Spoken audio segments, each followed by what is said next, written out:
Retro Flora podcast. I'm Brenda. And I'm Charmy, and we're just two crazy sisters with an opinion and a channel. If you like true crime, conspiracies, and supernatural crap, then this is your channel.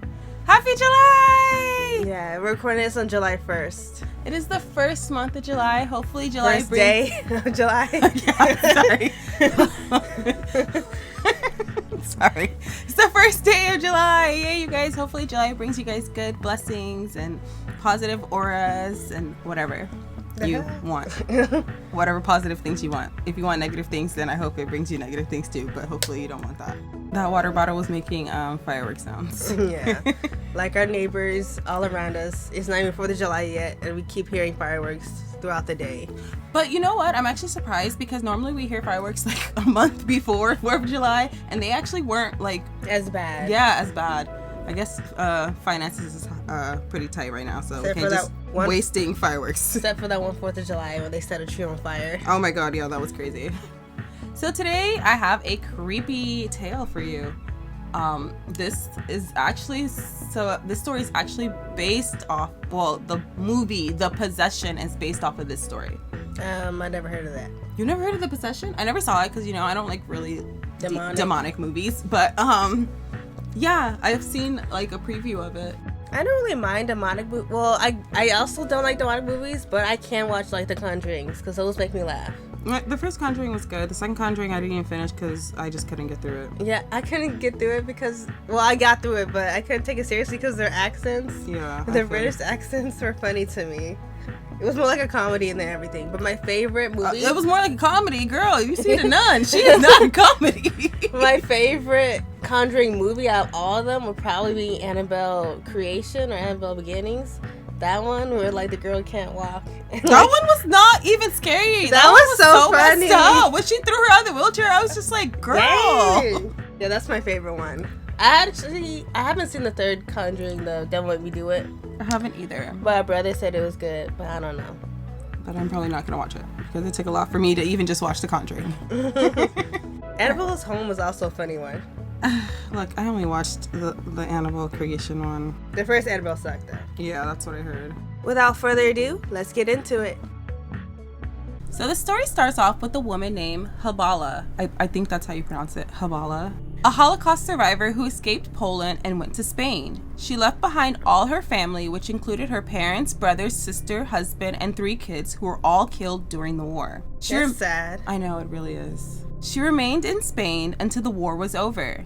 She migrated to the United States to start a new life with just 3 things with her. They were a wine cabinet, which I'm assuming is not like a giant wine cabinet, probably like a little small wine cabinet box that you can carry with you, a sewing box, and a steamer trunk, which I don't know what that is. Yeah, I don't know what that is. You know what? Let's look it up. Give us a second.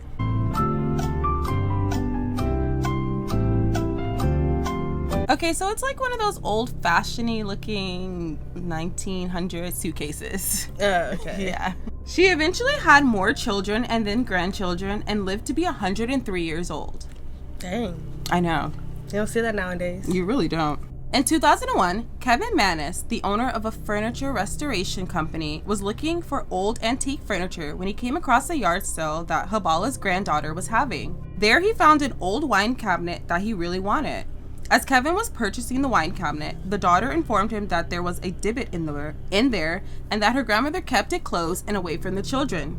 She sold the wine cabinet to Kevin and warned him to never open it because bad things would happen. So, what is a Dybbuk or a Dybbuk box? And throughout the movie, this is a podcast. What is going on with me, you guys? Throughout this podcast, I'm going to be saying box, Dybbuk box, wine cabinet. They're all referring to the same thing, which is this wine cabinet. A Dybbuk is a malicious, possessing spirit believed to be the dislocated soul of a dead person. I've never heard of that. I'm gonna go with Phasmophobia and see if that's true. No, I'm gonna tell you probably why you haven't heard of it. It leaves the host once it completes its goal or its exercise. Traditionally, a Dybbuk tends to be a male spirit who possesses a woman on the eve of her wedding, typically in a sexual fashion by entering through their vaginas. What the hell? Yeah, I kind of figured that was going to be your reaction. So this is Jewish horror, like folklore. So that's probably why you haven't heard of it. Some weird shit right there. But that is no longer the legend of the Dybbuk. So they no longer enter through your vagina. Now it's just anybody, any spirit, male or female, could be a Dybbuk, and it's just gonna complete whatever its goal is for you. It's gonna complete it, or you have to exercise it. So Kevin took the box, aka wine cabinet, back to his store, opened it. Yeah, he didn't listen, so he opened it. Oh my god. Yeah, so you're about to hear all the crazy things that happen when you mess with a Dybbuk box. Okay, wait. Side note, though, I think we should play Phasmophobia. You know what that is? No. It's like this game where you play with your friends, and it's like you go to this haunted house. You have to like guess what kind of ghost it is, but based on the clues. Like it could be a demon, it could be a waif, it could be, I don't know if what's it called? Poltergeist. Like a poltergeist. I don't know what the what's it called? Dybbuk. I don't know if they have it on there, but like it's like different like spirits, and you have to guess which one it is, and sometimes you can die and stuff. Oh, lovely. Yeah, we should totally play it. It'd be so fun. Back to what we're saying. He wanted to restore it and give it to his mother for her birthday, which is wild because she just told you that if you open it, bad things are going to happen. And he's going to restore it and give it to his mother. He obviously doesn't like his mother. Inside, he found 2 U.S. wheat pennies from 1925 and 1928. And wheat pennies are just like old-timey looking pennies. Oh, I have a lot of those. 2 locks of hair, a dried rosebud, a 4-legged candlestick, a golden wine cup, and a granite sculpture engraved with the word Shalom. On the back of the cabinet was the Shema, which is one of the most important prayers of Judaism. And side note, while the cabinet was in the store, while he's restoring it in the store, this is crazy, an employee accidentally knocked it off the shelf, and shortly after, he died by suicide. Oh my god. And then a year later, his brother, who also was an employee at that store, also died by suicide. Dang. Right. We should just burn the cabinet. After restoring the wine cabinet, Kevin gave it to his mother for her birthday. Ida, Kevin's mother, soon would experience the pure evil inside. Once she opened it, she said she felt a cold breeze come from it. She immediately collapsed in her chair and started to have a stroke. Kevin ran in and found his mother sitting on her chair pointing to the box. She was expressionless and tears were streaming from her eyes. She was unable to talk, and the Dybbuk box was sitting in front of her with the doors open. Oh, hell nah. She's probably so mad, like, Kevin! Kevin called 911, and Ida was rushed to the hospital. She suffered from partial paralysis. The next day, Kevin went to visit her, and though she couldn't talk, she was able to communicate to him by pointing to letters on an alphabet board. Kevin asked her how she was doing. Ida started crying and pointed the letters NOGIFT. No gift. Kevin thought she couldn't remember that he had given her a gift, so he reassured her he did. Wait, she's saying no gift? Is that what he gave her? What he gave her was no gift? She just said no gift is what she put on the alphabet board. I know, but like, and she's saying that cabinet you got me was no gift. Like, who gives a gift like that? All I know is she's saying no gift, so I don't really know. Like, she's telling him no gift. Then Ida pointed out the letters HATEGIFT, hate gift. Kevin laughed and told her he would get her another one. For the next 2 years, Kevin's family would experience the true horrors of the Dybbuk box. After his mother's stroke, Kevin gave the cabinet to his sister. She kept it for a week and then gave it back. She told Kevin she couldn't get the doors to stay closed and that it kept opening up, which Kevin thought was weird because it didn't have any springs in the door's mechanism. I feel like Kevin just hates his family. Well, it gets worse because he's about to re-gift again. But honestly, I feel like she had it easy if that doors just wouldn't close. Well, she did, but she didn't tell him all the details, and we'll get into that. So Kevin gave it to his brother and sister-in-law, who kept it for 3 days before giving it back. Kevin's brother claimed it smelled like jasmine flowers, but his wife claimed it smelled like cat urine and was stinking up the whole house, so Kevin gifted it to his girlfriend. And as we can see, Kevin is a major regifter. He really is. But also, he said it smells like jasmine. You don't like jasmine? No, I don't think the brother was complaining. I think his wife was like, you need to get that out of here because the whole house smelled like cat urine, and they don't have cats, so they're just kind of like... It's only affecting the ladies. You see that? Well... It's not only affecting the ladies, but we'll get into that. She returned it back to him 2 days later and told him to sell it. So he did. Kevin sold it to a young couple, but 3 days later, when Kevin came to open his store, he found the cabinet sitting in the front with a note saying, "This has bad darkness." Okay, at this point, you got like, what, 5 different people telling you they have a problem with this cabinet? Yeah, I'm not really sure why Kevin didn't put 2 and 2 together, but Right. he's probably like, "Ladi-dadi, okay, whatever." Get rid of the cabinet! And of course, Kevin ended up taking it to his home, not understanding why nobody wanted it. If no one wants it, maybe you shouldn't have it either. But he would soon find out. From that day on, Kevin started to experience strange, reoccurring nightmares. He described his dream like this. "Every time I have the horrible dream, it goes something like this. I find myself walking with a friend, usually someone I know well and trust. At some point in the dream, I find myself looking into the person's eyes I'm with. It is when I realize that there's something different, something evil looking back at me. At that point in my dream, the person I am with changes into what I can only describe as the most gruesome, demonic looking hag." Oh my god, why the word hag? These are his words. "This hag then proceeds to beat the living out of me. I have awakened numerous times to find bruises and marks on myself where I had been hit by the old woman during the previous nights." Why does this remind me of Reva? Oh, Barbara Jean Jean was beating the crap out of Rock in her sleep. A month later, his sister, brother, and sister-in-law came over to spend the night. The next morning at breakfast, Kevin's sister told them about a nightmare she had last night. She told them it wasn't the first time she had this nightmare. As she described the nightmare, everyone in the room froze. They had all had the same exact nightmare, down to the very last detail. It wasn't just affecting the women. Everyone who had that box was having this same exact nightmare of the With old the woman hag beating the out of them, and then them waking up with bruises. Man, they should have watched The Conjuring. No, this happened in 2001. There's no yeah. Conjuring. Well, I mean, The Conjuring happened, but like the movie's not out. They all began to talk and came to the conclusion the nightmares had to be caused by the Dybbuk Box. So finally, Kevin is understanding that this has something to do. He done up Aaron. Curious, Kevin called his girlfriend and asked if she had any nightmares recently, and she described the exact same nightmare as everyone else. I don't talk. Like, I know. I mean, I don't know. Yeah, I don't be like, this weird dream that keeps happening. And I know, huh? 'Cause I definitely tell my boyfriend about all my weird nightmares. He asked her if she remembered if she had it the night before she gave him back the wine cabinet, and she told him she did. A week later, Kevin began to see shadow figures in his room, and any guests that came over also began to see the shadow figures.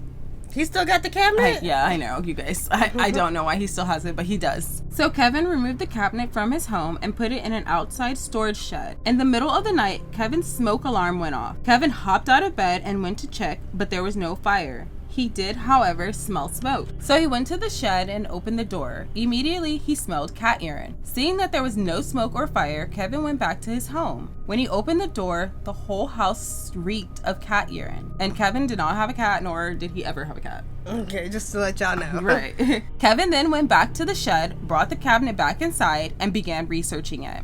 You can't research at a library right now? I guess not. Kevin fell asleep while on his computer, and he had the same nightmare. At 4:30 a.m., Kevin woke up to the feeling of someone breathing down his neck. It was so weird. He knew exact time. Which is wild because the witching hour is between midnight and 3. So he's like, okay, this is the Dybbuk hour. Well, I guess midnight to like 4. Cause I'm so scared. If we keep saying the name, we're gonna have like weird dreams. But we don't have the cabinet, so we should be safe, right? No, you should be safe. I've been researching and saying this word a million times, and I have had no weird dreams. Now, weird things have happened to me, but nothing too insane. Thanks, you give me a vote of confidence. At 4:30 a.m., Kevin woke up to the feeling of someone breathing down his neck, which, ew, chills, because, like, oh my god, someone breathe. First of all, I don't even like people breathing on me, and second of all, like, you waking up to someone breathing down your neck and knowing you're in a home alone, no. When you said that, I thought you meant someone was breathing for him. Oh, like no. When he lifted his head, he saw a shadow figure walking away from him, heading down the hallway. And all I can think of is that scene from The Conjuring 2, when the sorry, it's not funny. I don't know why that scene cracks me up though, but also it's kind of creepy. But when like they Lorraine is looking, and this little girl is looking down the hallway, and they see the nun, and she's looking at them, and then she like turns around and just continues walking. Yeah, and she follows goes her into the room. Yeah, that's all I can think about is him just like looking at the shadowy figure, the shadowy figure looking at him, and then just walking down the hallway. In 2003, Kevin finally decided it was time to get rid of the cabinet. It took him long enough.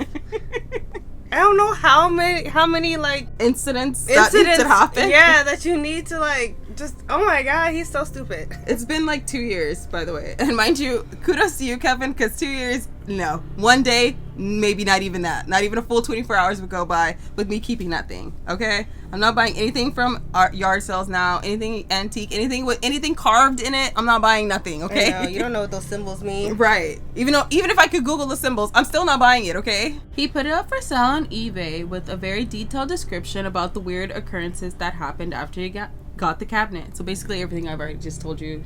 He put that on eBay, which must have been a very long description. Yeah. I don't know why he just doesn't destroy it. I don't know if you can... Or just give it to Ed and Lorraine Warren. Right. They still alive right now. The post blew up, aka it went viral, you know. Yes. A Missouri college student named Isaac Nitsky bought the cabinet for $140. He's stupid. And he kept a blog. Because like it got so popular and everybody's like, oh, what's going on with this cabinet? So he kept a blog to keep people up to date with what was happening with this cabinet. He detailed his experience while he was in possession of the box. I'm rolling my eyes. This is so stupid. He wrote about strange things happening to him, from car troubles, loss of hair, and experiencing strange smells. What about the dream?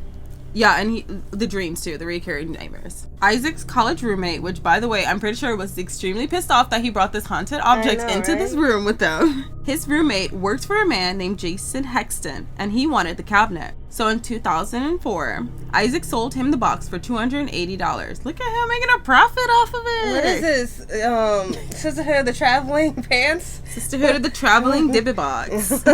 Jason wrote and released a book describing his time and experiences with the Dybbuk Box. He studied American antiques and ancient artifacts for years, and he was fascinated with the strange wine cabinet.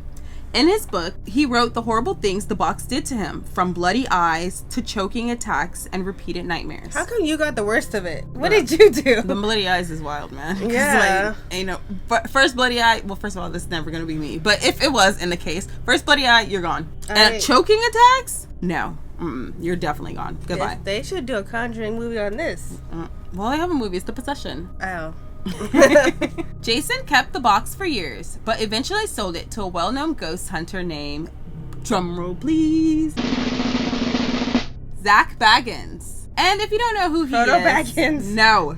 If you don't know who he is, he's a well-known paranormal investigator. He has a show and a museum with haunted and cursed items. Have you ever heard of him? No. Oh, well, I have. So, but I still like creepy and paranormal stuff, so that's why. I know Frodo Baggins and Bilbo Baggins. They are not in here. Zach put the box in his museum in Vegas, which, by the way, we will be going to Vegas this month, but we will not be going to that museum. Oh, I thought we were. Well, I mean, I don't know. We could go to a museum, but any object in there that's like, if you look, something bad is gonna happen to you, I'm gonna be very mad.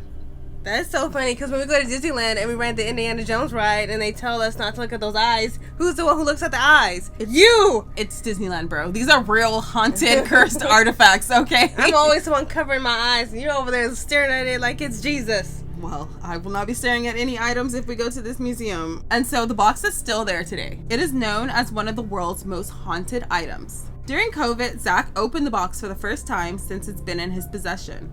When he opened it, he said he heard the words Kevin, evil, and then a child's laughter. They captured a figure. Kevin is evil. They captured a figure on the camera when he opened the box. And there is an episode actually on his show about the Dybbuk Box. So if you guys want to go find it because I don't know what episode it is. Leave it in the comments if you find it. And this is the side note. Post Malone was actually there when he opened it. Wild, right? I don't even know why. Maybe he likes supernatural stuff. He touched the box before he opened it, and fans believe that is why he has been experiencing bad luck over the years. Dang, what happened? I'm about to tell you. His private jet had to make an emergency landing. His home was broken into, and he was involved in a car accident. Which could all be coincidences, but if they all happened within like a year period of him touching a box, then maybe not. In October of 2015, a man named Kenny Biddle wrote an article in Skeptical Inquiry magazine calling the wine cabinet hauntings a hoax. He claimed that he interviewed Kevin, and Kevin told him everything in the eBay listing was a work of fiction. He said Kevin told him he was trying to create an interactive horror story in real time. So, you guys, it's up to you to believe if you believe this box is haunted. I don't know, you guys. Zach Baggins took this box in, and, he only takes, real haunted items, so... I don't know either, but... Maybe Kevin was like, I'm so tired of you guys. I would bringing like it to up just... to me. Right, just live my life normally, and he just said that. We don't know. But I don't know. I don't know what I think. If we go to that museum and I look at that box and I just get an eerie chill, then it's probably haunted. I don't know. I don't believe in cursed objects. I believe in demons, and I do believe that they can attach themselves to you. Through objects? That I don't know. Yeah, I get they attach themselves to you. But I don't know. It could be. They could attach themselves to objects, waiting for their next person. But also another thing is that Dybbuk is like a spirit so it was trapped in that box, and they opened it. So then it's free to roam. So but it's still connected to the box because they opened it multiple times. Yeah, it is still connected to the box. Like it's attached to it. We need to play Phasmophobia. But yeah, I don't know. It's really creepy. That's why you guys be careful when you buy antique objects at yard sales. Bless that. Well, you've made it to the end. You must really like the sounds of our high-pitched voices and quirky commentary. You might as well like and subscribe to our channel and hit that bell to be notified every time we drop new content. If you want to follow our social medias, they will be linked in the description box below. Bye. Bye, you guys. No haunted objects. Mm-mm.